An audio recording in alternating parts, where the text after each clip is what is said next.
दीपावली की रात को मां लक्ष्मी की विशेष विधि विधान और मंत्रोच्चार के साथ पूजा की जाती है और मां को प्रसन्न करने के लिए उनका प्रिय भोग लगाया जाता है। इस अवसर पर मां लक्ष्मी को प्रिय इन 5 वस्तुओं का भोग लगाने और इसे प्रसाद के रूप में बांटने व स्वयं खाने से धन समृद्धि में वृद्धि होती है और मां लक्ष्मी की विशेष कृपा भी प्राप्त होती है। आप भी घर ले आएं ये वस्तुएं और मां लक्ष्मी को करें प्रसन्न। जैसे मकर संक्रांति पर खिचड़ी बनाई जाती है, होली के लिए गुजिया बनाई जाती है और ईद पर सेवियां बनाई जाती हैं। एक ऐसी सब्जी है जिसे दिवाली त्योहार की आईटी डिश कहा जाता है। यह जिमीकंद या हाथी फुटयम के अलावा और कोई नहीं है, जिसे भारत के अन्य हिस्सों में ओले या सूरन के नाम से भी जाना जाता है। कई घरों में यह परंपरा रही है कि लोग जिमीकंद की सब्जी बनाते हैं और इस करी के साथ पूरी का आनंद लेते हैं।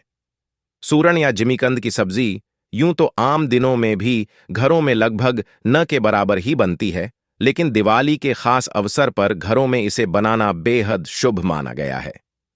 घर के बुजुर्ग बाकी पकवानों के बीच इसकी डिमांड जरूर रखते आए हैं। यूपी के तमाम क्षेत्रों में हर दिवाली पर सूरन या जिमीकंद बनाने की परंपरा सदियों से चली आ रही है। आइए जानते हैं सूरन की सब्जी का दिवाली से क्या संबंध है।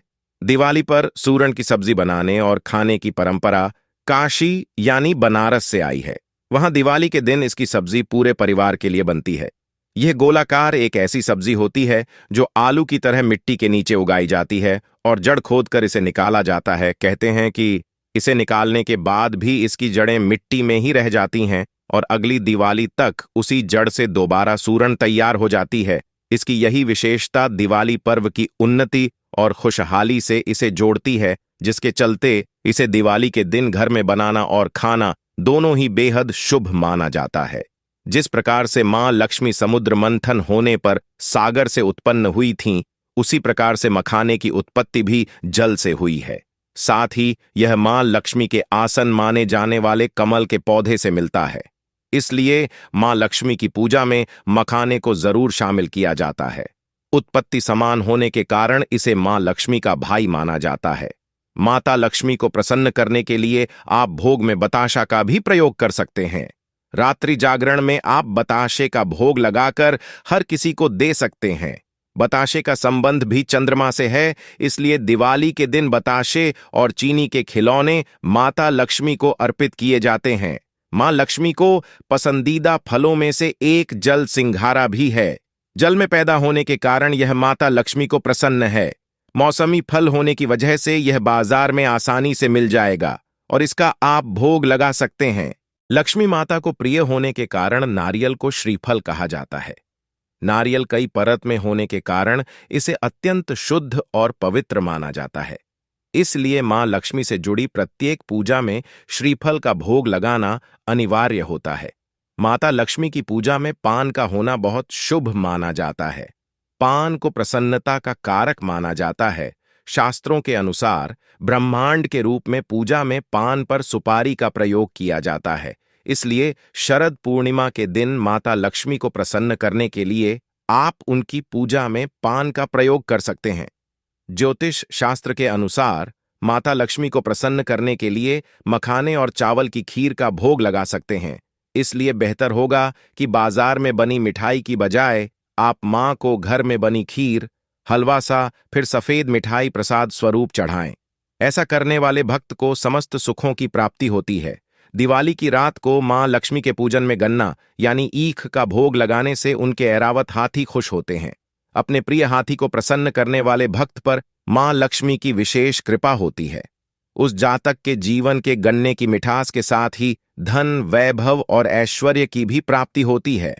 फलों में मां लक्ष्मी को अनार बेहद प्रिय है। दीपावली की पूजन सामग्री में आप अनार जरूर शामिल करें और भोग लगाएं। इसके साथ ही आप फलों में केला और सेब भी चढ़ा सकते हैं। दिवाली के दिन यदि आप नमक के कुछ उपाय या टोटके अपनाती हैं तो देवी लक्ष्मी आप पर प्रसन्न होकर धन की वर्षा भी कर सकती हैं। वैसे तो आप नियमित पूरे घर में नमक के पानी का पोंछा लगा सकती हैं, मगर दिवाली के दिन यदि आप ऐसा करती हैं तो देवी लक्ष्मी अधिक प्रसन्न होती हैं। नमक से घर का वास्तु दोष दूर होता है और जो घर दोष रहित होता है उस घर में देवी लक्ष्मी का वास होता है। इतना ही नहीं, नमक के पानी से पोछा लगाने पर घर में मौजूद नकारात्मक ऊर्जा भी नष्ट होती है। घर में सबसे ज्यादा नकारात्मक ऊर्जा का प्रवेश बाथरूम और घर पर मौजूद नालियों से होता है। इसलिए दिवाली के पर्व पर आपको सुबह ही नमक से नालियों के पास एक रेखा खींच देनी चाहिए। साथ ही आपको बाथरूम में सुबह एक कटोरी में सफेद नमक भरी कटोरी रखनी चाहिए और दिवाली की रात में उस नमक को घर के बाहर सड़क पर फेंक देना चाहिए। यदि आप ऐसा करती हैं तो घर साफ रहता है और नकारात्मक शक्तियां घर में प्रवेश नहीं कर पाती हैं। दिवाली के दिन कुछ चीजें जरूर खरीदनी चाहिए और नमक भी इन्हीं में से एक है। इस बात का भी ध्यान रखें कि जो नमक आपने दिवाली के दिन खरीदा है उसका प्रयोग खाना पकाने में जरूर करें। इतना ही नहीं, इस बात का भी विशेष ध्यान रखें कि दिवाली के दिन आपको किसी को भी नमक का दान नहीं करना है। नमक के पानी से आपको केवल घर में पोंछा ही नहीं लगाना है बल्कि आपको इस पानी से स्नान भी करना चाहिए। लोग धन कमाने के लिए कितना प्रयास करते हैं, लेकिन सबको वैभवशाली जीवन नहीं मिल पाता है।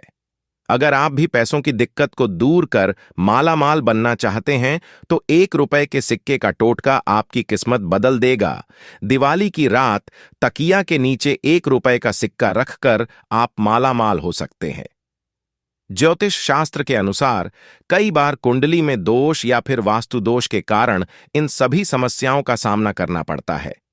ऐसे में व्यक्ति धन लाभ के लिए कई तरह के उपाय अपनाता है। आप चाहे तो 1 रुपए के सिक्के से कुछ उपाय करके पैसों की तंगी से छुटकारा पा सकता है। इसके साथ ही मां लक्ष्मी की कृपा हमेशा बनी रहती है। रात को सोते समय 1 रुपए का सिक्का तकिए के नीचे रखकर सोएं। सुबह उठते ही रुपए को श्मशान में भेज दें। यह उपाय भी आपको सेहतमंद रखेगा। अगर इन सबसे कोई फायदा नहीं हो रहा है तो 1 रुपए के सिक्के और मौली को एक साथ नाप करके रखें, बिस्तर के पास रखें। सुबह इसे शिवजी को चढ़ाएं। पैसों की तंगी से परेशान हैं तो शुक्रवार के दिन माता लक्ष्मी और गणेश जी की पूजा करें। इसके बाद एक मिट्टी या फिर पीतल का कलश लेकर उसमें केसर से स्वास्तिक का चिन्ह बना दें। इसके बाद इसके अंदर जल और एक सिक्का डाल दें। इसके बाद इसे एक चौकी में स्थापित कर दें। रोजाना इसकी पूजा करना चाहिए। ऐसा करने से गणपति जी के साथ मां लक्ष्मी की कृपा हमेशा बनी रहती है। छोटी दिवाली के महत्व को देखते हुए हमें अपने घर में 5 दिए जलाने चाहिए। इनमें से एक दिया घर के पूजा पाठ वाले स्थान, दूसरा रसोई घर में, तीसरा उस जगह जलाना चाहिए जहां हम पीने का पानी रखते हैं, चौथा दिया पीपल या वट के पेड़ तले रखना चाहिए। अगर ये पेड़ नहीं है तो इसे छोड़ देना चाहिए। वहीं 5वां दिया घर के मुख्य द्वार पर जलाना चाहिए। उन्होंने बताया कि जो दिया घर के मुख्य द्वार पर जलाया जाए वह दिया 4 मुंह वाला होना चाहिए और उसमें 4 लंबी बत्तियों को जलाना चाहिए। इसका कारण यह है कि यह दिया भगवान धर्मराज से संबंधित होता है, इसलिए उनकी अगर किसी घर या परिवार पर कृपा होती है तो उस घर में कभी दुख नहीं होता। उन्होंने बताया कि दिवाली वाले दिन हमें लाल, केसरिया या पीला कोरा कपड़ा लेकर उसमें 5 कौड़ी पीली या सफेद, 3 गोमती चक्र साबुत, 1 तांबे का सिक्का साबुत या छेद वाला, 1 हल्दी की साबुत गांठ पूजा करने के बाद उक्त कपड़े में बांधकर उसे दुकानदार अपने गल्ले और अन्य लोग अपनी अलमारी में रखें। इससे उस दुकान या घर में कभी दरिद्रता नहीं आती। इसके अलावा हमें किसी श्रीयंत्र या अन्य किसी यंत्र को दीवार पर टांगना या उसे जमीन में गाड़ना नहीं चाहिए। इससे हमें लाभ की बजाय नुकसान होता है। इन्हें घर में उस जगह रखना चाहिए जहां हम पूजा पाठ करते हैं।